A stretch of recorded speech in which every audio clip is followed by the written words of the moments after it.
Hi hello good morning అందరూ ఎలా ఉన్నారు బాగున్నారా welcome back to our channel Mamata's daily vlogs. ఈరోజు మా Sunday special non veg recipes ఎలా చేశానో చూపిస్తాను. ఇక్కడ 1 kg చికెన్ అయితే తీసుకున్నాను నేను. ఫస్ట్ చికెన్ని నీట్గా క్లీన్ చేసుకొని పెట్టుకున్నాక తర్వాత సాల్ట్ అండ్ పసుపు వేసుకున్న వాటర్లో అయితే ఒక 10 minutes పాటు ఉంచాలి. ఎందుకంటే కొంచెం స్మెల్ ఏమైనా ఉంటుంది పోతుంది. తర్వాత చూపిస్తున్న విధంగా ఆనియన్స్ని కొంచెం పొడుగ్గా లావుగానే కట్ చేసుకోవాలి. ఫ్రైకి క్యూబ్స్ అయితే బాగోవు, ఈ పొడుగ్గా ఉన్నవే బాగుంటాయి. అందులో ఒక మందపాటి కడాయి తీసుకొని దీని కర్రీకి ఆయిల్ ఎక్కువ పడుతుంది. ఫ్రైకి వేసేసుకున్నాక జీలకర్ర వేసుకొని ఆనియన్స్ కట్ చేసిన ఆనియన్స్ని చిల్లీస్ని అయితే వేసుకొని బాగా ఫ్రై అయితే చేసుకోవాలి. ఇది చూపిస్తున్న విధంగా ఆనియన్స్ని బాగా ఫ్రై అయితే చేయాలి. తర్వాత అందులో కరివేపాకు అయితే వేసుకోవాలి. అది వేగాక కొంచెం అల్లం వెల్లుల్లి పేస్ట్ వేసుకొని అది పచ్చివాసన అంతా పోయే వరకు దాన్ని బాగా ఫ్రై చేసుకోవాలి. దీనికి మందపాటి కడాయి అయితేనే బాగుంటుంది. అల్లం వెల్లుల్లి పేస్ట్ మాడకుండా అలా తిప్పుతూనే ఉండాలి. తర్వాత కొంచెం అది వేగాక చికెన్ కడిగి పెట్టుకున్నాం కదా పక్కన, అదైతే అందులోకి అయితే వేసేసుకోవాలి. వేసేసుకొని మొత్తం ముక్కలన్నిటికీ బాగా పట్టేలాగా పేస్ట్ అవంతా మొత్తం నీట్గా కలుపుకోవాలి. పైనుంచి కింద వరకు బాగా అలా ముక్కలకు పట్టేలా కలిపేసుకోండి. తర్వాత అందులోంచి వాటర్ అయితే వస్తాయి కదా, అవన్నీ వాటర్ పోయే వరకు ఆయిల్ బయటికి కనిపించేలాగా అంతవరకు ఉడికించుకోవాలి. తర్వాత అందులోకి జీలకర్ర పౌడర్, ధనియాల పౌడర్, గరం మసాలా వేసుకోవాలి. అండ్ కారం కూడా వేసుకోవాలి. అండ్ సాల్ట్ కూడా వేసేసుకొని హై ఫ్లేమ్ మీద ఒక 10 minutes పాటు ఆ మసాలాలన్నీ వాటికి పట్టేలాగైతే బాగా కలిపేసుకోవాలి. 10 minutes హై ఫ్లేమ్ మీదే ఉంచాలి గ్యాస్. అలా కలుపుతూ ముక్కలకైతే బాగా పట్టాలి. 10 minutes బాగా కలుపుతూ ఉండండి. అలాగే ముక్కలకి పట్టేశాక ఒక పైన బాండీ మీద మూత అయితే పెట్టేసుకొని అలా ఒక 10 minutes తర్వాత అయితే తీసేసేయండి. ఇంకా అది చూడండి అక్కడ చూపిస్తున్న విధంగా అడుగంటుతుంది. ఈ ఫ్రైకి అదే టేస్ట్ని ఇస్తుంది. అడుగు అంటుకుంది కదా, ఇక్కడ అడుగు అంటుకుందంతా గెంటతో అయితే ఇలా గీకాలి. అదే కర్రీకి చాలా టేస్ట్. మసాలాలు అవన్నీ పల్చాటి కడాయికి అయితే ఎక్కువ అంటుకుంటుంది, అందుకే మందపాటి కడాయి తీసుకోవాలి. తర్వాత అలా అయిపోయాక ఒక 4 tablespoon ఎక్కువ వాటర్ అయితే తీసుకోకూడదు. మీ దగ్గర పల్చిపాటి కడాయి అయితే కొంచెం వాటర్ ఎక్కువ వేసుకోండి, మాడకుండా ఉంటుంది కాబట్టి. నేనైతే ఒక 3 tablespoons ఆఫ్ వాటర్ వేసేసుకొని అడుగంటిందంతా గీకేసుకొని ఇట్లా కొంచెం మళ్ళీ మూత పెట్టేసుకొని అయితే మళ్ళీ కుక్ చేసుకోవాలి. అలా కుక్ చేసుకున్నాక మధ్యలో కొన్ని జీడిపప్పు అయితే వేసుకొని అవి కూడా బాగా కలిపేసేసుకోవాలి. చూడండి చూపిస్తున్న విధంగా అడుగంటుతూ ఉంది, అదైతే గీగుతుంటే అదే టేస్ట్. తర్వాత కొంచెం ఒక చిక్కగా పెట్టుకున్న చింతపండు పులుసు అయితే కొంచెం ఒక 1 tablespoon అయితే వేసుకోవాలి. ఈ కర్రీకి అదే టేస్ట్ అండి, చాలా బాగుంటుంది. ఇది సేమ్ పర్ఫెక్ట్ హోటల్లో ఎలా అయితే ఫ్రై వస్తుందో ముక్కలకి పట్టి చాలా బాగుంటుంది. ఇది దేంట్లోకైనా తినచ్చు. ఫైనల్గా ఉడికేశాక కొంచెం మళ్ళీ కరివేపాకు కొంచెం కొత్తిమీర వేసేసుకొని బాగా మొత్తం మళ్ళీ కలిసేలాగైతే కలుపుకోండి. ఈ కర్రీకి అది గీగుతున్నా కదా అదే టేస్ట్ అండి. పర్ఫెక్ట్గా హోటల్ స్టైల్లో అయితే ఎలా కుక్ చేస్తామో అలాగే వచ్చింది. సేమ్ టేస్ట్ కూడా చాలా బాగుంది. మీరు ట్రై చేసి ఎలా ఉందో అయితే నాకు కామెంట్ రూపంలో అయితే తెలియజేయగలరు. చూడండి ఎక్కడ ముక్కలు కూడా పెరగకుండా పెద్ద ముక్కలు అవన్నీ అలాగే ఉన్నాయి. చూడండి గ్రేవీకి గ్రేవీ ఉంది. ఇదైతే సాంబార్లో కానీ రైస్లో కానీ దేంట్లోకైనా పర్ఫెక్ట్ కాంబినేషన్ అండి, చాలా బాగుంటుంది. నెక్స్ట్ ఇంకొక సెకండ్ రెసిపీ కూడా చేశాను, అదే ఎగ్ దమ్ బిర్యానీ.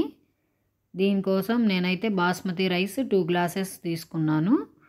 వాటిని నీట్గా అయితే క్లీన్ చేసేసుకొని ముందే క్లీన్ చేసేసుకోవాలి. క్లీన్ చేసేసుకుంటే అవి ఇరిగిపోతాయి కదా, సో ముందలే క్లీన్ చేసుకొని అయితే వాటర్ పోసుకొని ఎసురు పోసుకొని అయితే పక్కన పెట్టుకున్నాను. తర్వాత వీటి కోసం 2 tomatoes, 2 onions, 2 chillies తీసుకున్నాను. మీకు కారం ఎక్కువ కావాలంటే ఎక్కువ వేసుకోవచ్చు చిల్లీస్. కొత్తిమీర కూడా తీసుకున్నాను. ఇందులో పెరుగు కూడా కావాలి. తర్వాత 4 కోడిగుడ్లు అయితే తీసుకున్నాను. ఎందుకంటే చికెన్ ఫ్రై ఉంది కాబట్టి నేను 4 eggs తీసుకున్నాను. ఇంకా ఓన్లీ ఎగ్ బిర్యానీ అయితే ఇంకా ఎగ్స్ ఎక్కువ తీసుకోవచ్చు. ఒక పాన్ అయితే తీసుకొని దాంట్లో నెయ్యి వేసుకొని ఎగ్స్ని అయితే బాగా ఇలా కలర్ వచ్చేవాక ఫ్రై అయితే చేసుకొని ఒక ప్లేట్లో తీసుకొని పక్కన పెట్టుకోవాలి. అదే కడాయిలో మళ్ళీ నెయ్యి వేసుకొని బిర్యానీ దినుసులు ఉంటాయి కదా, మిరియాలు, చెక్క, లవంగ, జాజికాయ పువ్వు అవన్నీ వేసేసుకొని, యాలక్కాయలు అవన్నీ వేసేసుకొని కొంచెం వేగాక ఆనియన్స్, కట్ చేసిన ఆనియన్స్ ఉంటాయి కదా అవి కూడా వేసేసుకొని కొంచెం పసుపు వేసుకొని వాటిని అయితే ఫ్రై చేయాలి. బాగా కొంచెం బ్రౌన్ కలర్ కొంచెం లైట్గా వచ్చినాక, ఈ కలర్ వచ్చాక ఆనియన్స్ అప్పుడు వేసుకోవాలి. ఆనియన్స్ అండ్ చిల్లీస్ అయితే ఆ టైంలో వేసుకోవాలి. వేసుకొని అవి కూడా బాగా కలిసేలాగా కలుపుకొని మూత అయితే పెట్టుకొని మగ్గించుకోవాలి. ఒక 5 minutes అలా మూత పెట్టుకొని మగ్గించుకుంటే టమాటోస్ కూడా మగ్గిపోయి మెత్తగా ఉంటాయి. ఇంకా నెక్స్ట్ తీసి చూస్తే ఇలా మగ్గాయి. ఇంకా మళ్ళీ తిప్పుతూ ఉండాలి, ఎందుకంటే అడుగంటుతుంది కదా, మాడకుండా తిప్పుతూ ఉండాలి. ఇంకా చూపించిన విధంగా మగ్గిపోయాయి మొత్తం. తర్వాత కొన్ని జీడిపప్పే తీసుకున్నాను, ఎందుకంటే పిల్లలు తినరు. సో ఊరికే కొంచెం ఫ్లేవర్ కోసం అయితే కొంచెం జీడిపప్పే తీసుకున్నాను. అందులోకి అల్లం వెల్లుల్లి పేస్ట్ తీసుకున్నాను 1 టేబుల్ స్పూన్. వేసుకున్నాక అది కూడా కొంచెం పచ్చివాసన పోయేలాగైతే ఫ్రై చేసేసుకొని తిప్పేసుకోవాలి. అందులోకి ఇంకా బిర్యానీ మసాలా ఉంటాయి కదా, బిర్యానీ మసాలా, గరం మసాలా, ధనియాల పౌడర్, జీరా పౌడర్ అవన్నీ అయితే వేసుకోవాలి. అందులోకి కల్లుప్పు అయితే వేసుకున్నాను నేను, రాక్ సాల్ట్. ఇంకా అందులోకి కారం కూడా 2 టేబుల్ స్పూన్స్ వేసుకున్నాను. మీకు ఎక్కువ కారం కావాలనుకుంటే వేసుకోవచ్చు, మాది కారం కొంచెం కారంగా ఉంటుంది. సో బాగా అందుకని 2 స్పూన్సే వేసుకున్నాను, పిల్లలు కూడా తినాలి కదా. అందులోకి 2 గరిటెలతో పెరుగు అయితే వేసుకున్నాను. దీంట్లో పెరుగు ఎక్కువ వేసుకోవాలి, అదే కదా గ్రేవీ దమ్ కోసం. ఇందాక ఉడకపెట్టిన కోడిగుడ్లు ఉన్నాయి కదా అవైతే బాగా మిక్స్ చేసిన దాంట్లో అయితే వేసేసుకొని కొద్దిసేపు అయితే హోల్స్ కూడా పెట్టుకున్నాం కదా వాటికి ఘాట్లు, దాంట్లోకి వెళ్ళి ఫ్లేవర్గా బాగుంటుంది. ఇంకా అలా మూత పెట్టుకొని కొద్దిసేపు అయితే మగ్గిచ్చేసుకున్నాను. అందులోకి కొత్తిమీర, కొంచెం పుదీనా కూడా వేసుకోవాలి. ఇప్పుడు అవి వేసుకొని బాగా తిప్పేశాక కొన్ని ఇందాక 2 గ్లాసెస్ ఆఫ్ రైస్ అని చెప్పాను కదా, ఇప్పుడు దాంట్లోకి 2 గ్లాసెస్ ఆఫ్ రైస్ అయితే 3.5 గ్లాస్ వాటర్, ఎందుకంటే బియ్యం బాస్మతి రైస్ కదా నానబెడతాం కదా, పెరుగు కూడా వేసాం కదా. సో 2 గ్లాసెస్కి మామూలు రైస్ అయితే 4 గ్లాసెస్ కదా వాటర్. సో నేనైతే 3.5 తీసుకున్నాను, ఎందుకంటే పెరిగేసాం కాబట్టి. ఒక 1/2 గ్లాస్ వాటర్ అయితే పోసేసుకొని వాటిని ఎగ్స్ని దాంట్లో కొంచెం బాయిల్ చేశాను బాగా. ఇప్పుడు బాయిల్ అయిన తర్వాత ఎగ్స్ని అయితే బయటికి తీసేస్తున్నాను, ఎందుకంటే రైస్ వేసాక ఎగ్స్ ఎక్కడ ఉంటాయో తెలియదు కదా, లోపల రైస్ అంతా కలిసిపోతుంది కదా, తీసేటప్పుడు బ్రేక్ అవుతాయి కదా అని చెప్పేసి ముందలుగానే నేనైతే ఎగ్స్ని బయటికి తీసేసి పెట్టేసుకుంటాను.